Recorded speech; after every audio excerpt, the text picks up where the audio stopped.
Band তারকা ও সঙ্গীতশিল্পী শাফিন আহমেদ মারা গেছেন। ইন্না লিল্লাহি ওয়া ইন্না ইলাইহি রাজিউন। মৃত্যুর বিষয়টি গণমাধ্যমকে নিশ্চিত করেছেন তার ভাগ্নে। শাফিন আহমেদের ম্যাসিভ হার্ট অ্যাটাক হয়েছিল।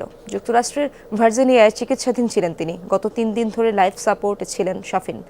বাংলাদেশ সময় সকাল 6:30 নাগাদ তার লাইফ সাপোর্ট খুলে নেওয়া হয় বলে জানা গেছে। 20 জুলাই শাফিনের একটি কনসার্ট ছিল ভার্জিনিয়াতে। শোয়ের আগে অসুস্থ হয়ে পড়েন তিনি। সেদিনই তাকে হাসপাতালে ভর্তি করা হয়।